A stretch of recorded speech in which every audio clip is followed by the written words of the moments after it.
আমরা এই অধ্যায়ে স্ট্রিং একটি ফাংশন তৈরি করব, অর্থাৎ ইউজার ডিফাইন স্ট্রিং ফাংশন, এবং এটি আমরা খুব ছোট্ট এবং খুব দ্রুত সহজে তৈরি করতে পারবো। ইতিপূর্বে আমরা দেখেছি যে একটু নিউমেরিক অর্থাৎ যোগফল বের করা নিয়ে একটি ফাংশন তৈরি করা দেখেছি, যেটি একটু জটিল বা একটু বড়। তো এটি স্ট্রিং একটি ফাংশন, অর্থাৎ এটি অনেক সহজ এবং ছোট একটি ফাংশন, সেটি আমরা এখন তৈরি করা দেখব। ওই জন্য অবশ্যই আমাদের হেডার ফাইল কল করতে হবে, অর্থাৎ অনেকটা প্রিন্ট এফ কমান্ডের মতোই ফাংশনের মতোই আমরা তৈরি করব। অবশ্যই আমাদের প্রথমে void void দিয়ে আমাদের ফাংশনটি তৈরি করতে হবে। বাট আমরা এখানে দিয়ে দিব মাই স্ট্রিং, অথবা আমরা এখানে দিতে পারি যে শো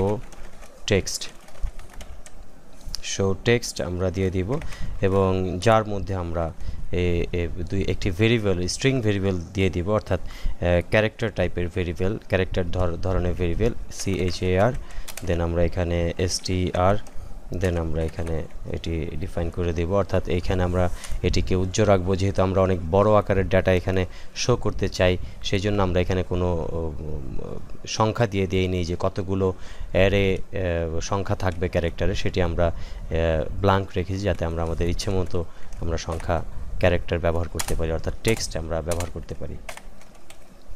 এবার এখানে আমরা কোডটি দিয়ে দিব, অর্থাৎ এখানে আমরা মূল ফাংশনের কোডটি আমরা দিয়ে দিব, যেটি আমরা এখানে দেব যে স্ক্যান এফ, অর্থাৎ অথবা আমরা এখানে দিয়ে দিতে পারি প্রিন্ট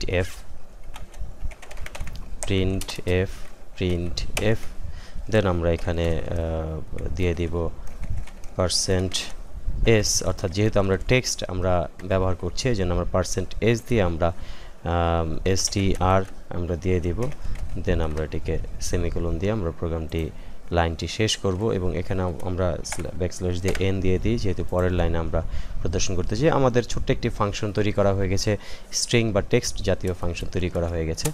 এবার আমরা মেইন ইনিশিয়াল প্রোগ্রামটি আমরা তৈরি করব, মেইন, দেন আমাদের এখানে আমরা জাস্ট ফাংশনটিকে আমরা কল করব, অর্থাৎ আমরা যে ফাংশনটি তৈরি করছি সেই ফাংশনটিকে কল করব, এবং যেটি হচ্ছে ফাংশনের মধ্যে আমরা কি দিতে চাই সেই টেক্সটে আমরা এখানে দিয়ে দিব, ব্র্যাকেটের ভিতরে ডাবল কোটেশন কমার মধ্যে আমরা দিয়ে দিব, ধরা যাক this is my string function, then আমরা এটি ইনিশিয়াল মেইন প্রোগ্রামটি ক্লোজ করলাম। এবার আমরা এটিকে সেভ দিব, দেন আমরা এটিকে কম্পাইল করব, দেন আমরা এটিকে বিল্ড করব, তারপর আমরা রান করব। তো আমরা দেখতে পাচ্ছি this is my string function, press any কি টু কন্টিনিউ। এখানে আমরা যেহেতু টেক্সটটি এখানে টাইপ করে দিয়েছি, অর্থাৎ ফাংশনটির প্রিন্ট এফ আমরা সরাসরি শো টেক্সটের মাধ্যমে আমরা ব্যবহার করতে পারছি। তো এখানে যদি আমরা অন্য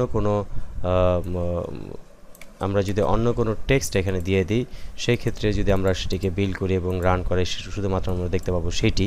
তো এইভাবে আমরা খুব দ্রুত আমরা একটি কাস্টম ইউজার ফাংশন আমরা তৈরি করে নিতে পারবো এই স্ট্রিংয়ের মাধ্যমে, অথবা অন্য যে কোনো কিছুর মাধ্যমে আমরা কাস্টম একটি ইউজার ফাংশন তৈরি করে নিতে পারবো এই ইউজার ডিফাইন ফাংশনের মাধ্যমে।